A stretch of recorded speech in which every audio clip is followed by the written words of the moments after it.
In today's world of cruising, the dining options on cruise ships, especially the newer ones, are endless. Buffets, specialty restaurants, burger joints, seafood shacks, pizza places. It can be challenging to figure out where you want to eat your dinner each night on a cruise. For us, we are a bit old school. We just enjoy going to the main dining room for almost every meal on our cruise. Over the years, we have learned to make the most of the main dining room experience no matter what cruise line we are on, and we always look forward to it. Today, I'm going to go over 6 things you should do on your next cruise to make sure you have a great experience in the main dining room too.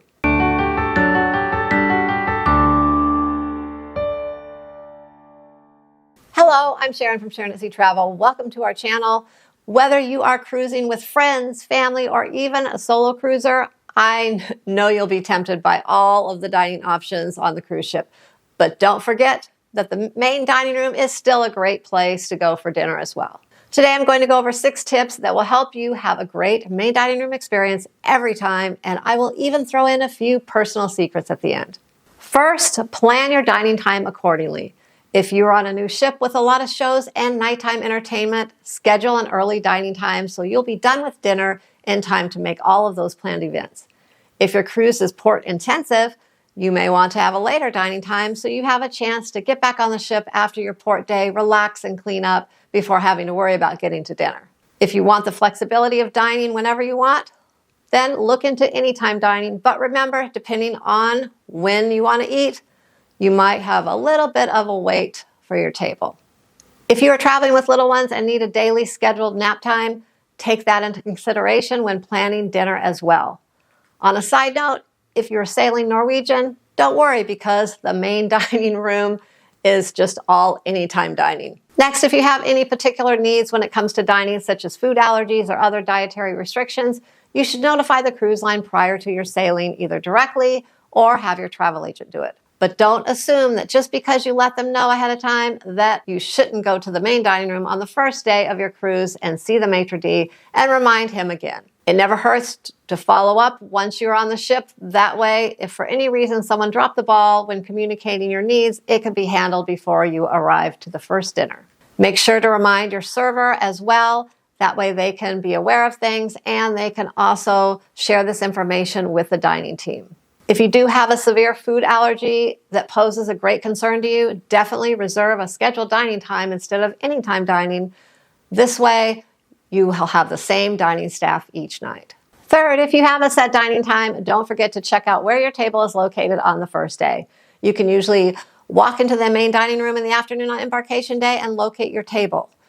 The table number is usually on your key card on most cruise lines. If the tables are not set up yet with the table numbers, then you can ask a staff member and they'll gladly show you to your table. This way you can check the location of your table and see if you're at a larger table and possibly seated with other guests, or you have the table all to yourself and your dining party. If you need to make any changes, this is the best time to meet with the maitre d' and submit your request because after the first night's dinner, making changes may be challenging. Of course, in the event you end up with a table mate that you do not wish to eat with again on your cruise, let the host know right away after dinner and they will try to do their best to get you taken care of. Now, we always say that we never really have a bad meal in the main dining room, and that's probably because we always follow this next tip. Don't feel bad for asking for a different entree or dessert. If you don't like what you're served, I have found that the wait staff will be happy to get you something else. I have had them ask me if I wanted something else just because I didn't eat much on my meal before. It may have just been because I wasn't that hungry, but they do notice these things. I know when I don't see an appetizer I like, I will order a fruit plate that's on the dessert menu as my appetizer. You can do this. It's okay. So speak up and order what you want. The dining staff is there to please you, and they really love to make the guests happy so that they have a great experience. Number 5, you should always be dressed comfortably when you go to dinner.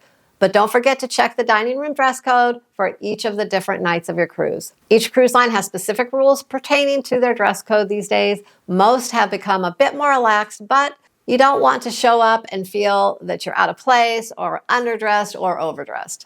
Most cruise lines will have specific nights that they call formal or elegant night, where they will invite you to wear your fanciest outfits to dinner, Whereas most other nights, they will have some basic rules like just no tank tops, bathing suits, athletic shorts, or flip-flops. Now, whether or not they enforce these dress codes, that's another story. But just be aware of the dining room dress code and do your best to adhere to it. Speaking of dress codes, I have a question for you all. Hats in the main dining room. It's always been a hot topic. Ball caps, military, cowboy hats, fashionable hats to match your outfit. Let me know in the comments below this video what your stand is on wearing a hat in the main dining room. Lastly, don't be late for your scheduled dining time. And yes, I am speaking from experience on this one. The entire dining room experience runs on a pretty tight schedule, especially with the set dining times. Everyone enters about the same time, orders about the same time, and begins to get their food at about the same time. If your party arrives late for dinner, not only do you risk the chance of being told that you are too late for your set time, but you can throw off the timing of the dining staff, and it can possibly cause other things to be thrown off as well. If you're seated with others, the dining staff will usually wait to take your order until the whole table has arrived. When that happens, they may have 3 tables eating their entrees, 2 on their appetizers, and someone is coming in to be seated. It can be quite difficult for the crew. Honestly, if you are really running late, that might just be the perfect night to try another venue for dinner. Now, I mentioned sharing a few of our main dining room secrets, so here we go. Number 1, sometimes dining in the main dining room can take a little bit of time, so let your server know if you are in a particular hurry one night so that they can expedite things and get you in and out as quick as possible. Also, if you're not in a hurry, let them know that as well. Number 2, many main dining room menus offer items from alternative dining venues. Maybe a few steakhouse options, or one of my husband's favorites is the sushi platter option. These items will come with upcharges, but they also take longer to prepare and get from the other venues. So if you're ordering something special, let your server know as quick as you can so this item isn't delayed and it arrives at your table in a timely fashion. Number 3, if you expect to be ordering drinks at dinner, let your server know as soon as you arrive at your table so they can either get your drink order or have someone else get it. That way, you're not waiting for your favorite beverage to arrive. If you're one of the only people at your table drinking during dinner, stop by a bar on your way to the MDR so you are ready to go as soon as you arrive. Also, if you enjoy wine with dinner, go ahead and order it by the bottle instead of the glass. If you don't finish the bottle, they will hold it until the next night. And finally, I don't know why this is, but I always see cheese platters on the dessert menu and no one ever seems to order them. Well, lately we have been ordering 2 or 3 of them for our table to go with our appetizers, and everyone we are eating with loves them. This is a chance to be a hero at your dining table. Hopefully one or more of these main dining room tips will help you and your table mates have a great experience at dinner on your next cruise. I hope you enjoyed this video. Before you click away, don't forget to subscribe, click the notification bell so you'll get notified when we post new videos, and please remember to share our videos with family and friends. Thanks for watching. I'll see you in the next video.